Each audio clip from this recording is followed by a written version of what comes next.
time has come. Before we begin, I need to address a couple of elephants in the room. Go ahead. Number one, Steve Cohen, when are you going to get your head out of your damn ass and fire David Stearns and Carlos Mendoza already? 9 fucking losses in a row, including an afternoon game today at the Cubs. Oh my God. Mendoza can.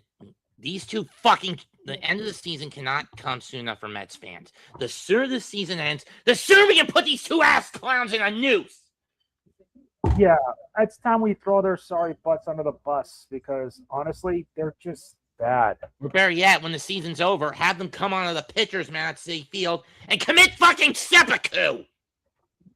Yep.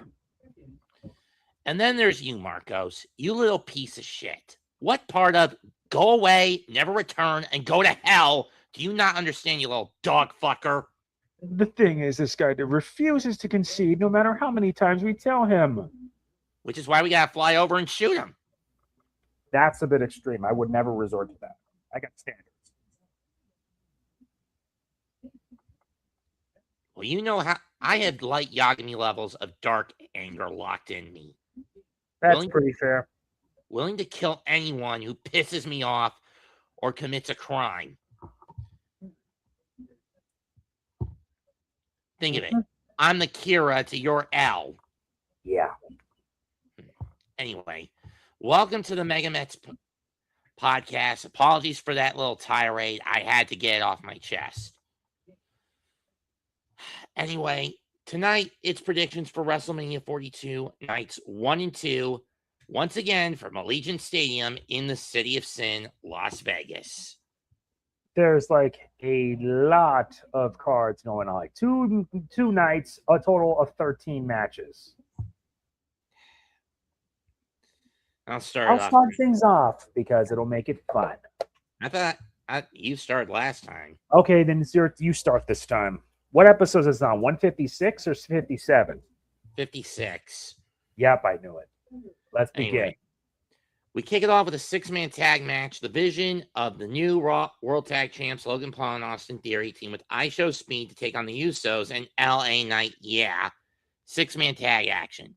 Part of the storyline is Speed inadvertently cost the Usos the World Tag titles a few weeks back on Raw.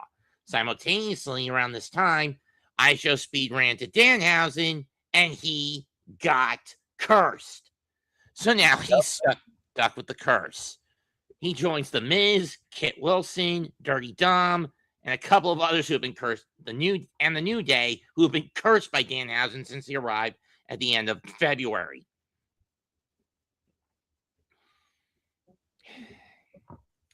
Is this the match where they break the curse or not? Who knows? More so for Speed than anything. I'm picking the Usos. And Knight? Yep. Fair enough. I'll do the same. And now we move on to the next. An unsanctioned match. Jacob Fatu versus Drew McIntyre. These two have been killing each other for months, ever since allegedly it was Drew that attacked Jacob and then allegedly attacked Jey Uso to keep him out of the Elimination Chamber. Though in truth, I think it was Jacob that did that. Having said that, I could see Drew being taken out. I mean, both these two need to be put on a dog leash sooner or later. Having said that, for Saturday, I'm giving it to Jacob Fatu. You're picking Fatu? I take it you're going Drew? I'm picking Drew. Thought so. Let's move on to the next. Women's World Championship match. Stephanie Vaquer defends against the 2026 Women's Royal Rumble winner, Liv Morgan. I've seen the knot on Liv's head. To pull the trigger. Got me, but I've seen the knot on Liv's head. It is ugly. Yeesh. I mean, sure, the swelling's gone down, but if you saw the initial photos, it was the size of a golf ball. God damn.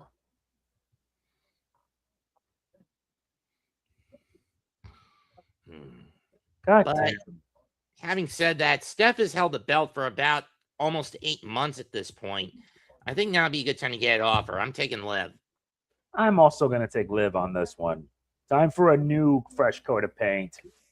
True. And now we move on. The question is, though, will the Judgment Day get involved? I'm saying yes. I wouldn't be surprised if they did. But anyway, next match. The women's Intercontinental title. The champion AJ Lee versus Becky Lynch. AJ, do us a favor, beat Becky, and force that bitch to the back of the line. I'm picking AJ Lee. Same with me. You made the right decision on that.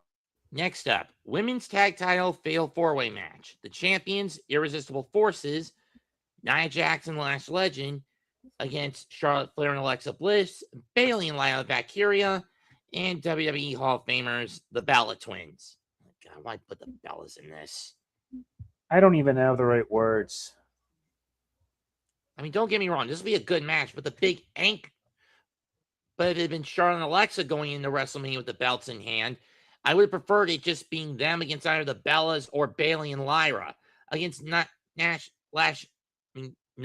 Lash, plus the Bellas, it's a bit of an anchor. I mean, sure, Lash is a pretty good big woman for her size. Mm-hmm. I mean, it also helps that she's engaged. She recently tied the knot with Trick,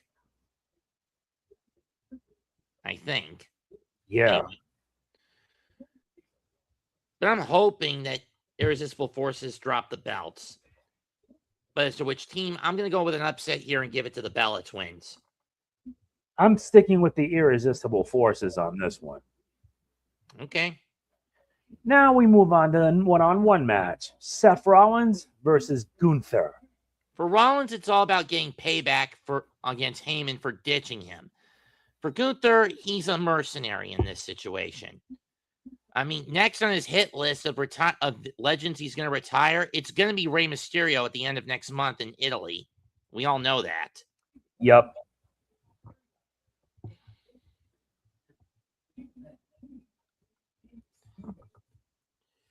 So I could see Braun Breaker showing up and goring Seth Rollins in half, which allows Gunther to get the win here.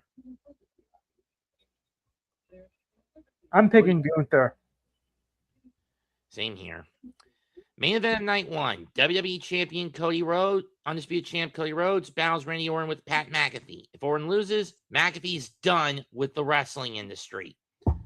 It may as well be done given that he lost to Vince a few years back. That was done as more of a joke, and you know that. Yeah, it was a joke, but still. I personally say Randy gets his 15th. There's rumors that he's going in a walking wounded. I don't know what happened, but I do think Pat will do everything in his power to keep himself in the wrestling business. So Randy wins. But if they have to pivot and reveal that Cody has sold the soul of the devil that is The Rock anyway and turns heel, I could see him retaining. I'm breaking the coin out for this. Bring the coin because it'll be interesting. Heads, Cody. Tails, Randy. Here we go. Say when. Flip.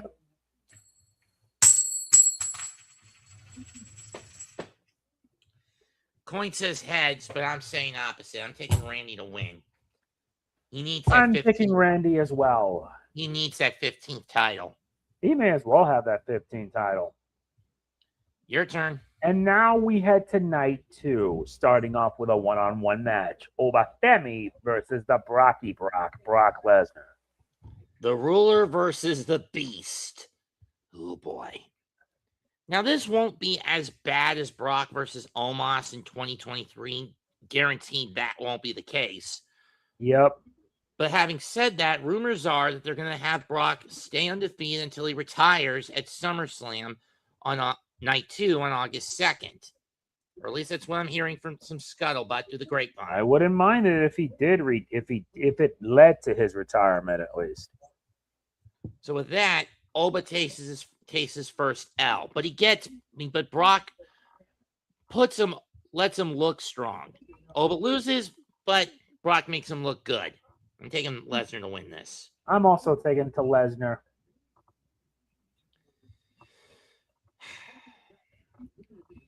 Next up, the six-pack ladder match for the Intercontinental title. It's been years since we've had this on the docket. When was the last About one? time we have it on the card. When was the last one we had? 32 or 33? Almost 10 years. Sheesh. Damn, it's been too long. Anyway, Penta defends against Javon Evans, Dragon Lee, JD McDonough, Rusev, and Rey Mysterio. Let's not kid ourselves. Rey's not winning this. Yeah. Like I said, he's weeks away from retirement, so what would be the point of putting the Intercontinental title on him? So Rey's out of the question. Right. McDonough has his own issues in terms of Judgment Day with Finn coming after them now to destroy it, so I don't see him winning it. Anyone else? Rusev, I don't see winning. He has been buried from the very moment he got back. Yeah. I mean, as bad as Tony Khan treated him, he at least gave him a decent run with the TNT title. But since coming back to the WWE, his run has been even worse. God damn. Damn, that sucks. But then again, Vince didn't know what to do with him anyway either, other than make him a dominant mid-carder. Mm-hmm. So it boils down to Penta, Javon, and Dragon. I'm picking Penta. No, as far as I know, the belt has never been retained in this match. I wouldn't be surprised. Well, I'm going to choose Evans. Fair. I pick Penta. You have Cero Miedo, don't you? Yeah, I know. But anything can happen with this because I don't watch wrestling. I just pick and choose. True. You're up. Now, next up, for the WWE Women's title, Jade Cargill, the champ, versus Rhea Ripley.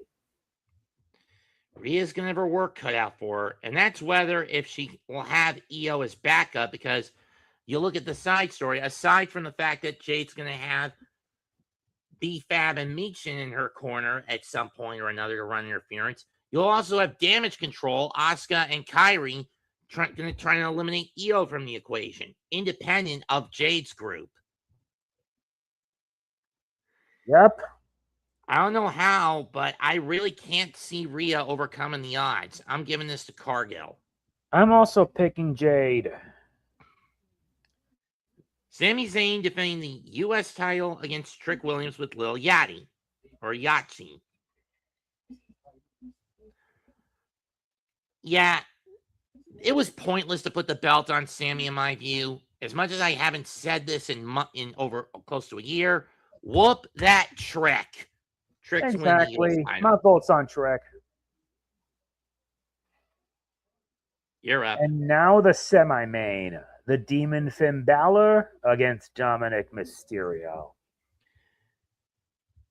I understand what Finn was trying to do by bringing Roxanne into Judgment Day when Liv was out with an injury. It was basically an attempt to try to manipulate the situation to seduce Dom back to him. Back to his side and kick Liv out of Judgment Day because she was getting too big for his britches. The only problem, it backfired on him badly. And everyone turned on him instead of Liv. But is there still some semblance where Roxanne could actually outline with Finn again? I don't know. But having said that, I'm taking Finn to win.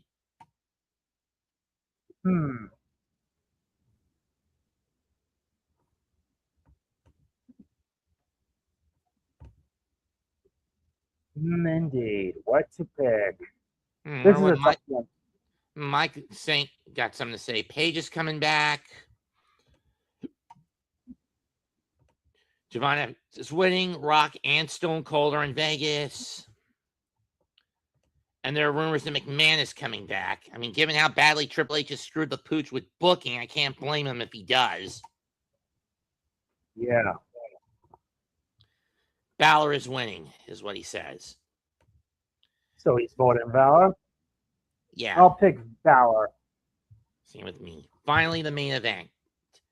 CM Punk, the World Heavyweight Champ, defends against the 2026 men's winner, Roman Reigns. For me, I think the step, aside from mutual hatred between the two, this boils down to the favor at Survivor Series 2024. Everyone remembers it was what was basically Bloodline 2.0 against original Bloodline at that year's War Games. Outmanned and outgunned, OG Bloodline turned to Heyman to call in some help. Heyman chose CM Punk, but Punk only agreed to it on two conditions. One, that Punk got a WrestleMania main event. And two, regardless of what that main event was, Heyman would be in Punk's corner. That turned out to be the triple threat match at last year's Night 1. Unfortunately, this led to Heyman getting caught in the crossfire and him double-crossing both men for Seth Rollins. Mm-hmm. And then Seth gets fucking injured. The division had to be reorganized. Had to get reorganized with Logan Paul, of all people, at the helm. It was originally Braun Breaker, but then when Braun went down, went to Logan Paul. And with the OG Bloodline basically kind of in tatters at this point, Roman needed a scapegoat, and he points the finger of blame at Punk. No. And Roman has openly stated if he loses, he's done with wrestling. He may as well be done with wrestling given what he accomplished. However, I do not think this will be the case. Roman wants to save his career. He's going to spear Punk, choke him out to the point of death. And when it's all said and done, Philip Jack Brooks, CM Punk, when it comes to Roman Reigns, and I hate saying this, you will acknowledge me. I see. I'm lifting my one to the sky. Roman's walking in as challenger, but the OTC leaves World Heavyweight Champion. That's fair. That's fair. I'm still picking CM Punk. But anything can happen. Michael says if Punk somehow retains, he's losing to Rollins. The build of this was such ass, but he has a feeling Roman's going to win because if you smell what The Rock is cooking. I mean, to be fair, we still need Rock versus Roman, so I could see him getting back in the good graces of the final boss. Having said that, that's it for tonight's episode of MegaMets Podcast, WrestleMania 42 edition. Come back a week from Monday when we will be covering New Japan, our predictions for New Japan Pros, Wrestling Dontaku, first Pro Wrestling Noah's Spring Mayhem, and then that Tuesday, New Japan Pro Wrestling's Wrestling Dontaku 2026. That's going to be a lot. Send you the cards when I can. Comment, like, share, and subscribe to the Aboriginal Sports Network, the Hardcore Sports Network, Mega Man, GMX 2128. We are the MegaMets Podcast. Goodbye and good fucking night. Bang. Bang indeed.